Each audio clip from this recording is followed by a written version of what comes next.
Well, we can't talk about the newsmakers of 2016 without mentioning politics. Well, the big story was, of course, President-elect Donald Trump's victory. A couple of Marylanders also made headlines. Former Governor Martin O'Malley ran for the Democratic nomination for president. His campaign never picked up steam, and he ended up endorsing Hillary Clinton. Former Johns Hopkins neurosurgeon Dr. Ben Carson ran for the Republican nomination for president. He eventually bowed out, but endorsed the president-elect. And Mr. Trump recently nominated Carson to serve as Secretary of the Department of Housing and Urban Development. And after a long, illustrious career, Maryland U.S. Senator Barbara Mikulski gave her final address on the Senate floor earlier this month. After a 30-year term in the Senate, Senator Barb, as she's affectionately called, announced that she was stepping down, but definitely not slowing down. First shot in running for the Baltimore City Council when I beat the political bosses, when running for political office as a woman was considered a novelty. They said, you don't look the part, but I said, this is what the part looks like. Representative Chris Van Hollen will represent Maryland in the Senate when Congress reconvenes on January 3rd. And after 21 years in public office, Baltimore Mayor Stephanie Rawlings Blake decided not to run for re-election. The city's first elected Rawlings Blake to the Baltimore City Council when she was just 25 years old. The former mayor announced this week that she is starting up her own consulting firm. It's called SRB and Associates. Well, Stephanie Rawlings Blake's announcement opened the door for new Mayor Catherine Pugh, but Mayor Pugh is hardly a newcomer to politics, as we have learned. A great speech from you, as a lot of your friends have stated. Thank you. A lot of support for you. Awesome. Yeah. I was just totally excited. Yeah. That day was just enormous, and so many people showing their support. I'm excited to be the mayor. Yeah. I keep saying the next yeah, mayor. you got the job now. I'm the mayor. Well, you hit the ground running. Let's Yes. talk a little bit about consent decree, and what concerns you the most about getting this done sooner rather than later. Well, my concern is that we get the best package for Baltimore. Yeah. We've negotiated about 9 of the 21 different areas thus far. We've got more to go, about 12 more different areas to negotiate.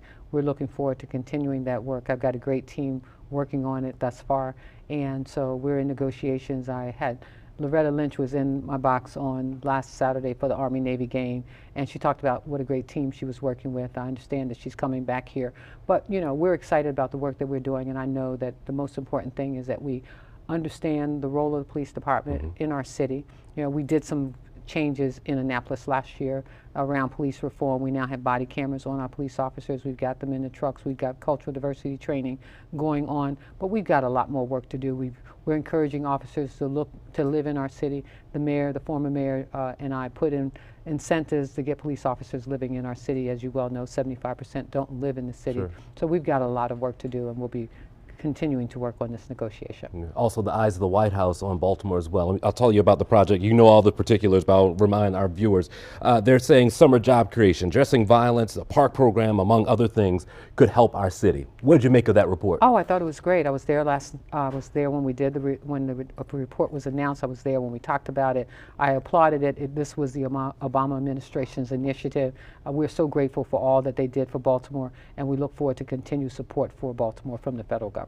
Also had some time with the incoming president as well. Tell me about that meeting and the reception that you got, at least. Well, it was interesting because, as I said in my inauguration speech, that I wanted the governor to go with me over to Washington, D.C. to deliver a letter that I had already begun working on to talk about the infrastructure needs of Baltimore. Yeah. Because when President-elect Trump talked about urban environments, he talked about providing support for infrastructure. We're currently under a federal mandate to fix our water system, so that's something I'm very concerned about. The double stack to improve the Howard Street tunnel, which is a priority of the governor, and we want to make sure that it's a priority of the federal government because we can't do that work. Transportation needs are still out there, and we're concerned about that. Port Covington is a big project that will require some federal dollars, and we're looking forward to that. So I included all that information in the letter. Yeah. He was warm when he greeted me. When he stepped off out of his vehicle, walked over to me. I said, "I'm the mayor of Baltimore." He says, "I know." I said, "I just want you to understand that we heard you as it relates to urban environments and infrastructure needs. We want to be your partner. We're right down the street." Yeah. But I prepared a letter. I hope you'll receive it. He took it. I said, also gave him a Baltimore pen. I should have brought you one today, Jason. A Baltimore pen. I told him, I said, every time you look at this pen, I want you to remember Baltimore and its needs. And so Giuliani walked by and he says, "Hey, Mayor." I said, "Hey, Mayor, I need you to make sure that the president-elect understands the needs of our city." And he said, "I will." Well, here's another need, schools. Absolutely. What do you think of the idea of the city maintaining control solely and not having state say. Well, why is that important to you? It's important because where the state has say currently is in who we appoint to our school board. You know, we hire a CEO to run our school system. We're very pleased with our CEO who's running our school system currently, Dr. Sandalisa.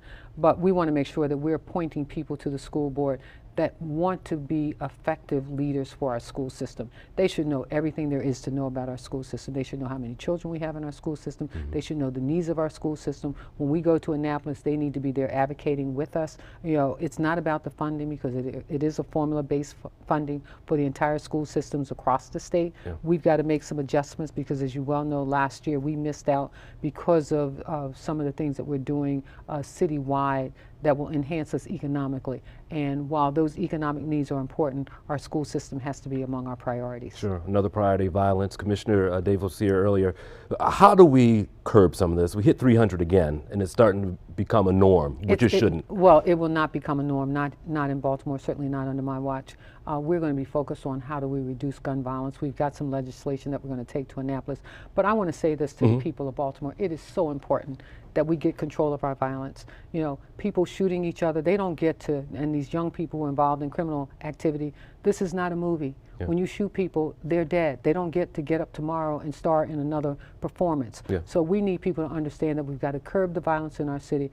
I take responsibility for how our neighborhoods and communities look as it relates to, and I said this earlier, that we've got to light up our streets that are too dark. We got to make it difficult for people to commit crimes on our streets. But more importantly, we want everybody respecting everybody. This is a city for all people, and we want to make sure that it's safe. People move to cities for two reasons.